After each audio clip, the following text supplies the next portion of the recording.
지난주 수요일 오전 72세의 정순자 할머니는 주민센터 복지창고 앞에 서 있었습니다. 손에는 떨리는 통장이 들려 있었고 얼굴에는 믿기지 않는다는 표정이 가득했습니다. 담당 공무원이 말했습니다. 축하드립니다. 주거급여 대상자로 선정되셨습니다. 정순자 할머니는 물었습니다. 정말 매달 돈을 받을 수 있느냐고, 자신 같은 사람도 받을 수 있느냐고 되물었습니다. 공무원은 고개를 끄덕이며 설명했습니다. 매달 30만 원 넘게 지원된다고, 작년부터 받을 수 있었는데 신청을 안 하셔서 못 받으셨다고 말입니다. 정순자 할머니는 그 자리에 주저앉을 뻔했습니다. 1년 동안 300만 원이 넘는 돈을 못 받았다는 뜻이었습니다. 그 돈이면 병원비를 낼 수 있었고 손주들에게 용돈도 줄 수 있었으며 겨울 난방비 걱정도 하지 않았을 것입니다. 정순자 할머니는 물었습니다.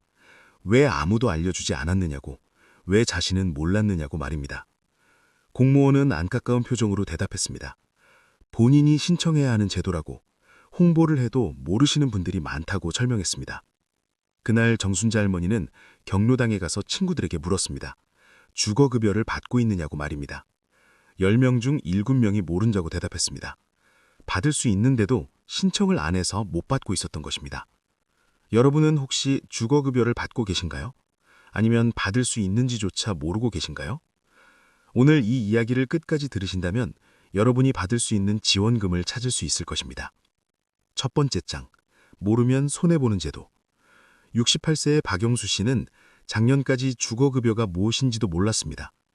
텔레비전에서 복지 이야기가 나와도 자신과는 상관없는 일이라고 생각했습니다.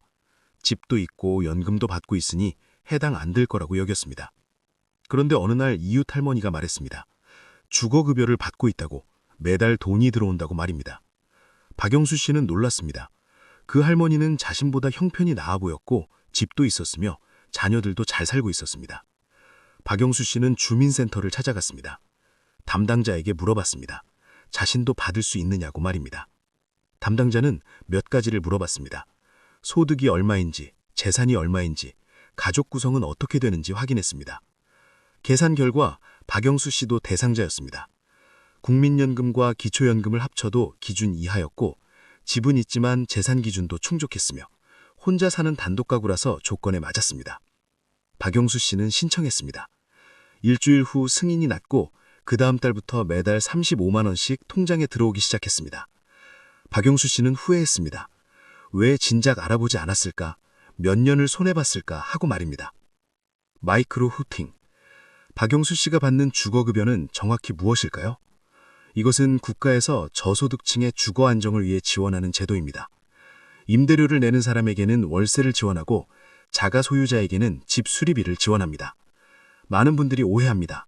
집이 있으면 못 받는다고 생각합니다. 하지만 그렇지 않습니다. 자기 집이 있어도 소득이 낮으면 받을 수 있습니다.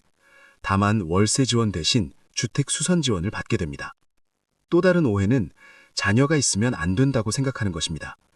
하지만 자녀와 따로 살고 있고 실제로 생계를 함께하지 않는다면 단독가구로 인정받을 수 있습니다. 두 번째 장, 받을 수 있는데도 못 받는 이유. 63세의 최동수 씨는 3년 동안 주거급여를 못 받았습니다. 이유는 간단했습니다. 신청을 하지 않았기 때문입니다. 최동수 씨는 말합니다. 몰랐다고, 아무도 알려주지 않았다고 말입니다. 최동수 씨처럼 모르는 분들이 많습니다.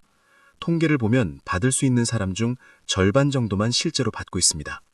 나머지 절반은 제도를 몰라서, 신청 방법을 몰라서 또는 자격이 안 될 거라고 지레 짐작해서 못 받고 있습니다. 두 번째 이유는 복잡해 보이는 절차입니다. 65세의 이정희 씨는 주거급여를 알고 있었지만 신청하지 않았습니다.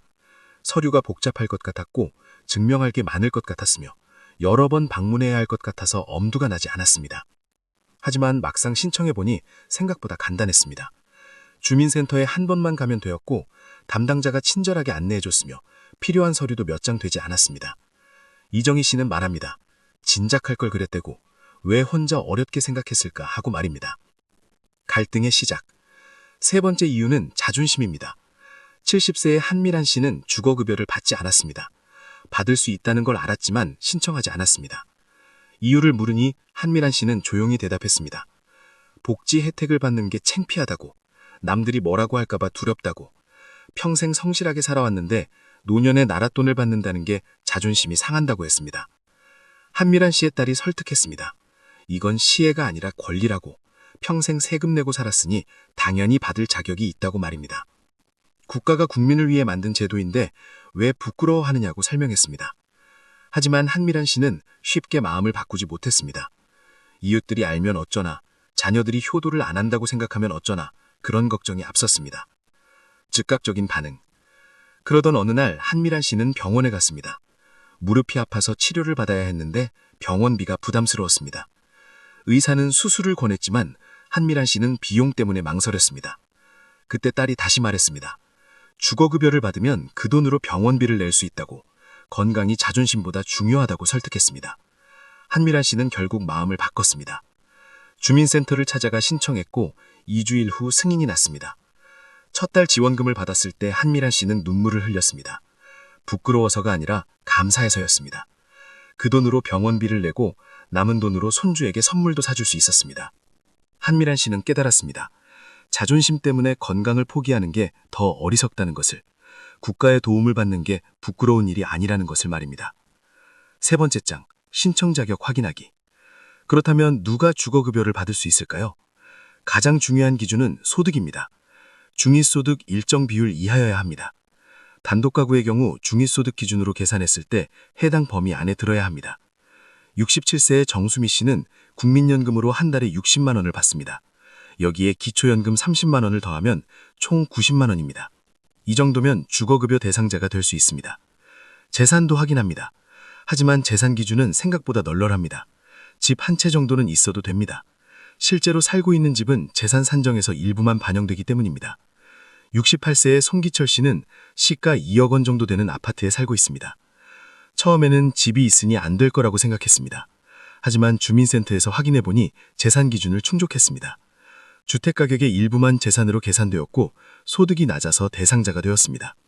네 번째 장, 신청 방법은 생각보다 쉽습니다. 62세의 강미경 씨는 신청 방법을 몰라서 1년을 미뤘습니다. 인터넷으로 해야 하는 줄 알았고 복잡한 서류를 준비해야 하는 줄 알았으며 여러 번 방문해야 할 것 같아서 엄두가 나지 않았습니다. 하지만 막상 신청해보니 생각보다 간단했습니다. 주민센터에 한 번만 가면 되었고 담당자가 친절하게 안내해줬으며 필요한 서류도 몇 장 되지 않았습니다. 이정희 씨는 말합니다. 진작할 걸 그랬다고, 왜 혼자 어렵게 생각했을까 하고 말입니다. 클라이맥스, 실제로 받는 금액. 주거급여로 실제로 얼마를 받을 수 있을까요? 금액은 지역과 가구 규모에 따라 다릅니다. 서울과 지방이 다르고 혼자 사는지 가족과 사는지에 따라 다릅니다. 69세의 윤석진 씨는 서울에서 혼자 살고 있습니다. 월세로 50만 원을 내고 있었는데 주거급여로 매달 30만 원 넘게 지원받습니다. 실제로 내는 돈은 20만 원도 안 되는 셈입니다. 72세의 조영호 씨는 자기 집에 살고 있습니다. 월세 지원 대신 주택 수선 지원을 받았습니다.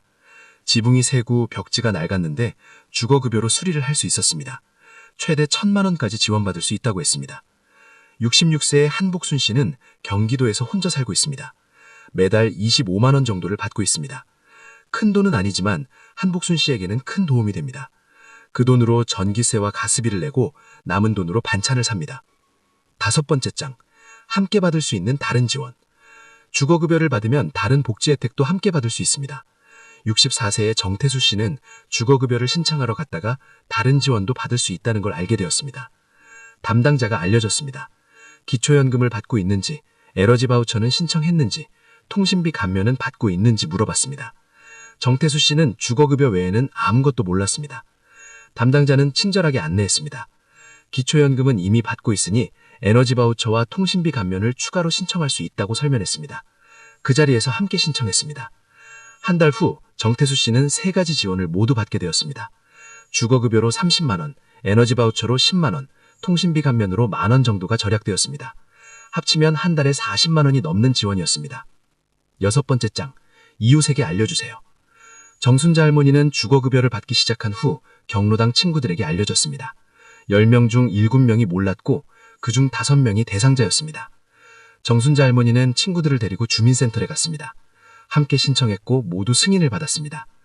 한 달 후 친구들이 감사 인사를 했습니다.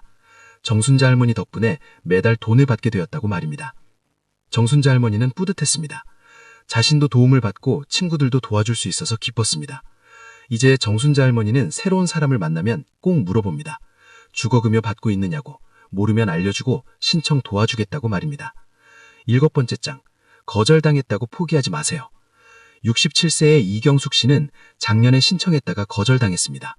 소득이 기준을 조금 넘었기 때문입니다. 이경숙 씨는 포기했습니다. 한 번 거절당했으니 다시는 안 될 거라고 생각했습니다. 하지만 올해 상황이 바뀌었습니다. 아르바이트를 그만두면서 소득이 줄었고 기준도 조금 완화되었습니다. 이웃이 말했습니다. 다시 신청해보라고. 상황이 바뀌었으니 될 수도 있다고 말입니다. 이경숙 씨는 반신반의하며 다시 신청했습니다. 그리고 이번에는 승인이 났습니다. 이경숙 씨는 놀랐습니다. 작년에 안 됐다고 해서 영원히 안 되는 줄 알았는데 다시 신청할 수 있다는 걸 몰랐습니다. 담당자는 설명했습니다. 소득이나 재산이 변동되면